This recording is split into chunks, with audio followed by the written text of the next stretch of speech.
Info penting buat teman-teman yang saat ini telat bayar di aplikasi Bantu Saku.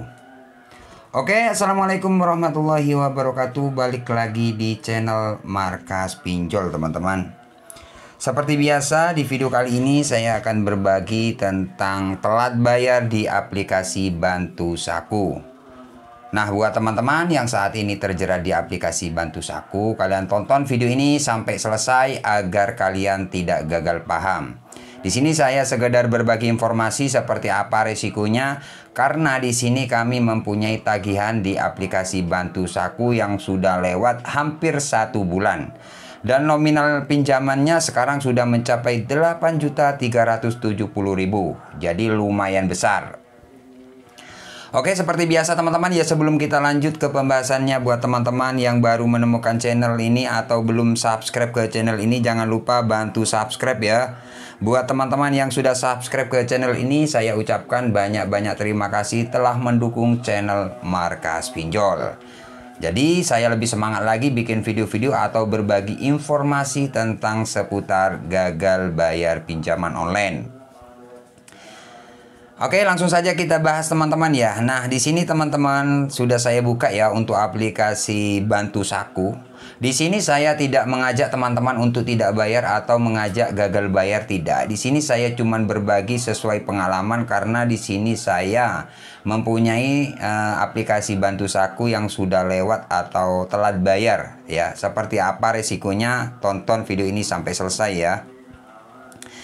Nah, di sini teman-teman ya ada tagihan 8.370.000, kemudian 2024 bulan 7 tanggal 22. Kalau kayak kita hitung berapa ini sekarang, sekitar tanggal berapa? 15, sekitar hampir 1 bulan. Ya, jadi sekitar hampir 1 bulan tidak dibayar 8.370.000. Oke, kita cek seperti ini. Nah, di sini teman-teman kelihatan ya. Jadi buat teman-teman yang masih penasaran tentang denda, Bang, berapa tiap hari denda? Jadi masalah denda itu tergantung berapa besar pinjaman kalian. Nah, jadi diukur sama pinjaman kalian. Kalau tagihan kalian cuman kecil ya dendanya kecil. Jadi intinya kalau denda itu otomatis bertambah seperti itu ya. Jadi teman-teman bisa cek di aplikasi kalian masing-masing. Misalkan kalian penasaran tentang dendanya seperti itu ya, atau bunga. Nah, di sini ada keterangannya teman-teman ya, detail tagihan. Tagihan jatuh tempo 2024 bulan 7 tanggal 22. Total tagihan 8.250.000 sekian-sekian. Pokok 7.620.000. Jadi untuk pinjaman awal ini 7.620.000. Kemudian karena keterlambatan hampir 1 bulan mencapai 8.250.000. Kemudian denda. Nah, di sini teman-teman kelihatan dendanya ya. Ini hampir 1 bulan itu mencapai 750.000. Ya, diskon 120.000. Jadi kepotong diskon lagi ini. Oke, resikonya Bang seperti apa Bang? Resiko yang pertama buat teman-teman yang saat ini telat bayar di aplikasi Bantu Saku. Resiko yang pertama ya pastinya kalian dihubungi terus-menerus setiap hari. Bahkan satu hari bisa sampai 5 nomor yang berbeda. Bahkan lebih dari 5, bahkan sampai 10, bahkan lebih. Jadi kalian akan di WA, telepon, diingatkan ya. Itu kalau kalian telat bayar. Misalkan sudah telat 2 hari, 3 hari, 1 minggu, biasanya ada semacam teror kalau kalian masih belum bayar.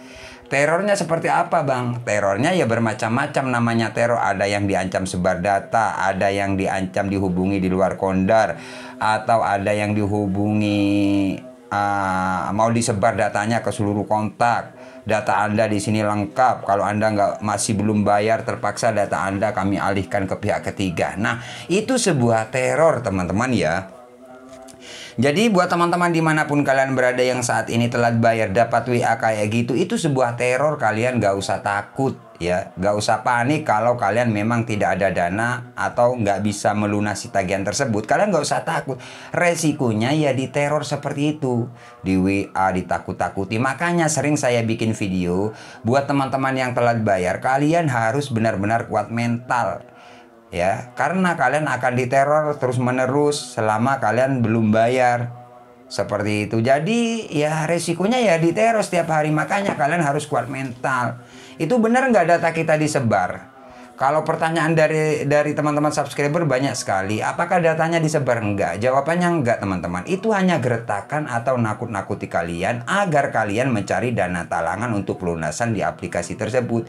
Intinya kalian ya diteror, ditakut-takuti agar kalian melunasi kayak gitu. Itu resiko buat teman-teman, ya. Jadi resikonya seperti itu. Apakah apa yang harus kalian lakukan misalkan diteror terus? Ya kalian nggak usah ngapa-ngapain. Kalau teman-teman memang merasa keberatan atau panik lah, ya kalian cukup ganti nomor aja. Apakah aman bang kalau kita ganti nomor? Aman-aman saja sih. Apa yang nggak aman sih? Karena kalian memang nggak ada dana gitu loh. Apa yang kalian takutkan kalau kalian memang nggak ada dana? Nggak usah takut, percuma. Nggak ada dana, takut percuma. Intinya ganti nomor. Resikonya ya diteror, ditakut-takuti, ancam sebar data Anda lengkap di sini. Itulah cara penagihan dari pinjol. Semua yang telat bayar dipastikan dapat WA seperti itu. Apakah sebar data? Enggak, sejauh ini 8 juta sampai sekarang nggak ada sebar data. Kalau dapat WA katanya mau sebar, tim kolektor mau datang, itu ya sering banget. Tapi nyatanya sampai sekarang aman-aman saja, nggak ada yang namanya sebar data. Tapi kalau kontak darurat kalian yang dicantumkan itu pasti dihubungi kalau kalian masih belum bayar. Apakah menghubungi di luar kondar aplikasi Bantu Saku, Bang? Jawabannya bisa saja, iya, bisa saja enggak gitu loh. Jadi intinya ada potensi lah dihubungi di luar kondar. Tapi kalau ada mungkin 2 orang atau 5 orang, itu pun kalau ada. Jadi ada potensi buat teman-teman ya, yang telat bayar ada potensi. Tapi tidak wajib dihubungi di luar kondar atau di luar kontak darurat kalian. Ada potensi, intinya seperti itu. Tapi tidak akan terjadi gitu loh teman-teman. Jadi buat teman-teman harus persiapkan mental ya. Oke, kemudian tentang DC bang, ini sudah datang nggak DC-nya? Misalkan teman-teman bertanya seperti itu. Untuk masalah DC sejauh ini nggak ada sih teman-teman. Tapi kalau WA, telepon itu sering banget katanya mau datang melalui RT RW, ya mau cari dana talangan, ini masih di... Pokoknya seperti itulah, DC mau datang, mau jemput dana, siapkan materai, itu sering banget. Tapi nyatanya sampai sekarang nggak datang-datang. Artinya aplikasi ini tidak ada DC lapangannya. Cuman kalau kalian telat bayar, resikonya ya diteror, ditakut-takuti, DC mau datang, tim kolektor mau jemput dana. Itu setiap hari yang dilakukan oleh pihak penagih gitu loh. Sampai kapan bang kita diteror seperti itu? Sampai biasanya ya teman-teman. Jadi beda-beda, setiap orang yang gagal bayar beda-beda. Ada yang 1 minggu baru stop lah. Ya, jadi beda-beda. Ada yang baru 2 minggu stop, ada yang sampai 1 bulan, bahkan ada yang sampai 2 bulan, bahkan 3 bulan. Jadi beda-beda. Intinya hanya itu teror. Intinya nakut-nakuti agar kalian membayar. Ya, intinya diingatkan kayak gitulah teman-teman. Masalah DC sebar data sejauh ini masih aman. Misalkan aplikasi ini memang ada DC lapangannya, nanti saya update lagi.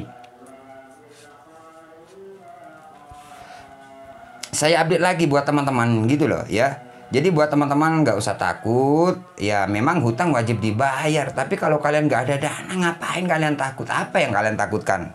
Ayo coba pikir, apa yang kalian takutkan? Takut DC bang? Takut sebar data? Enggak. Sudah saya jelaskan berulang-ulang kali. Aman, yang penting kalian, mental kalian itu benar-benar kuat gitu loh.